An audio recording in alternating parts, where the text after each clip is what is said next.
সদ্য কর্পোরেট সেক্টরে পা রেখেছে জেনজি।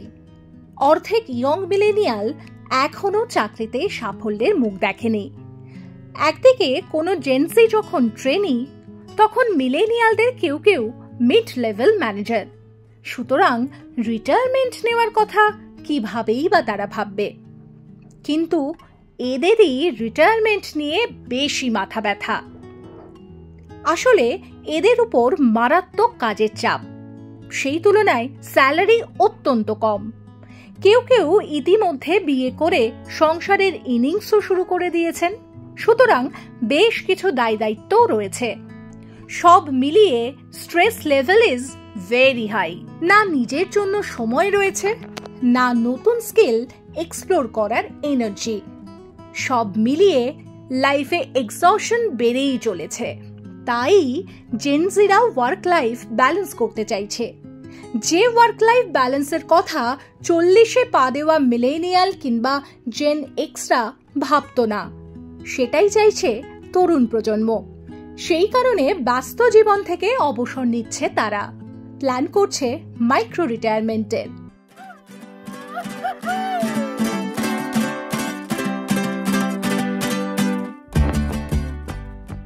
কি এই মাইক্রো রিটায়ারমেন্ট?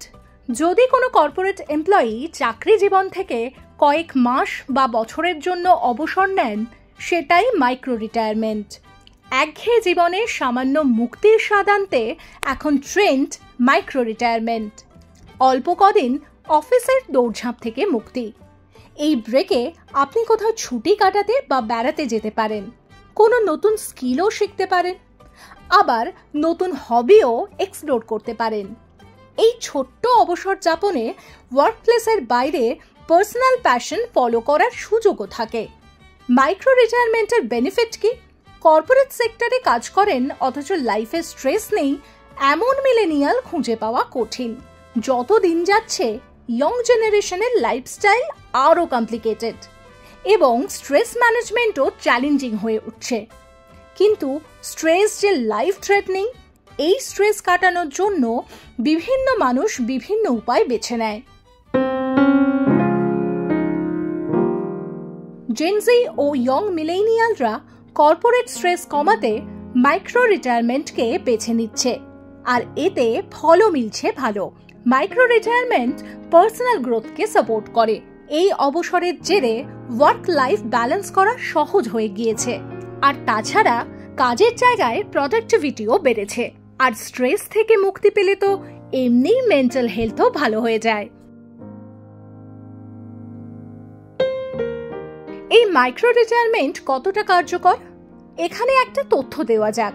পিউ রিসার্চ সেন্টারের 2023 সালে করা সার্ভে বলছে 44% এমপ্লয়ি যাদের বয়স 30 বছরের কম, অর্থাৎ যারা জেন জি, তারা তাদের জব নিয়ে খুব স্যাটিসফাইড।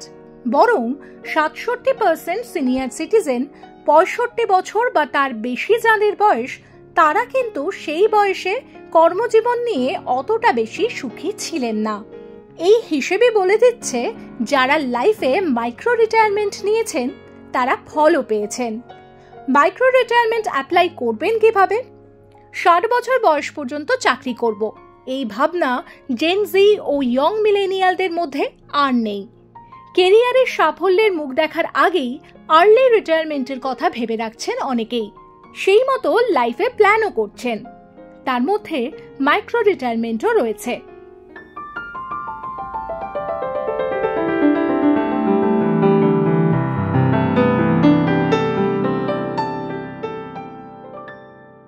যখন কাজের জায়গা থেকে অবসর নিচ্ছেন, তখন ফিনান্সিয়াল প্ল্যানটা সেরে রাখতে হবে।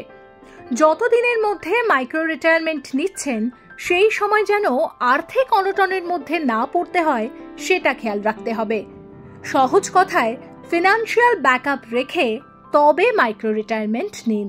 একদম কাজ ছেড়ে ঘরে চুপচাপ বসে থাকা সম্ভব নয়। মাইক্রো রিটায়ারমেন্ট থাকার সময় অন্য কেরিয়ার অপশনের কথা ভাবতে পারেন। সেই মতো পড়াশোনা বা নতুন কোর্স করতে পারেন। ঘুরে বেড়ানো আর ফটোগ্রাফির শখ থাকলে এই সময় ক্যামেরার হাতটা একটু ঝালিয়ে নিতে পারেন। দীর্ঘদিন উইশ লিস্টে থাকা হবির জন্য জয়েন করতে পারেন কুকিং ক্লাসেও। স্টার্টআপ প্ল্যান এক্সিকিউটও করা যেতে পারে। যাই করুন, পকেটে রেস্ট তো থাকতে হবে।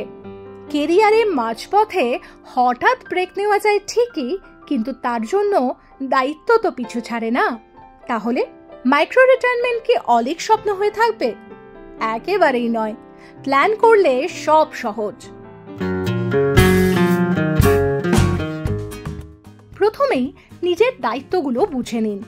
যদি পরিবারের দেখভালের দায়িত্ব থাকে, তাহলে যতদিন কাজ করবেন না ততদিনের জন্য সংসার চালানোর খরচ ফান্ডে থাকা মাস্ট।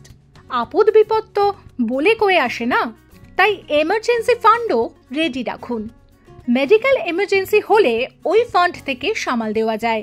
যদি আপনার পরিবার মেডিকেল ইন্স্যুরেন্সের কভারেজের মধ্যে থাকে, তাহলেও এমার্জেন্সি ফান্ড কিন্তু মাস্ট। কোনো ইএমআই চললে সেটাও মাথায় রেখে ফান্ডের অঙ্ক সাজাতে হবে। যদি আগে থেকে প্ল্যান করেন, তাহলে এসআইপি এর মাধ্যমে বা অন্য কোনোভাবে ইনভেস্ট করা যেতে পারে। সেখান থেকে বড় অঙ্কের ফান্ড তৈরি হলে সেটাও ব্যাকআপ হিসেবে ব্যবহার করা যায়। ওই ফান্ড থেকে এসডব্লিউপি এর মাধ্যমে অল্প হলেও রেগুলার ইনকাম হাতে আসতে পারে। একই সঙ্গে এই সময়ে ফ্রিল্যান্সিংও হতে পারে রোজগারের উৎস।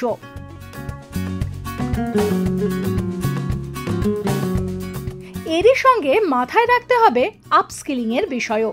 কিছুদিন পরে যখন আবার কাজের বাজারে মাথা গলাতে হবে, তখন কিন্তু প্রতিযোগিতা আরও বাড়বে। তাই মাঝের সময়টা স্কিল সেট তৈরির কোনো কোর্স করলে কিছুটা হলেও সুবিধা হতে পারে। সেই কারণেও অল্প বিস্তর খরচ ধরে রাখুন আগে থেকেই। মাইক্রো রিটায়ারমেন্টের ফিউচার কি? যদি ফিনান্সিয়াল ব্যাকআপ না থাকে, তখন মাইক্রো রিটায়ারমেন্ট চ্যালেঞ্জ হয়ে দাঁড়াতে পারে। এছাড়া এই অবসর যাপনে কোনো ক্ষতি নেই। সোশ্যাল মিডিয়ায় ঘুরপাক খায় মাইক্রো রিটায়ারমেন্ট হ্যাশট্যাগ। যদিও এই প্রজন্মের ডিকশনারিতে এমন হাজারো শব্দ রয়েছে, কিন্তু আগামী দিনে এই রিটায়ারমেন্ট নতুন প্রজন্মের কেরিয়ারের ক্ষেত্রে বাধা হয়ে দাঁড়াবে কিনা তা বলা খুব কঠিন।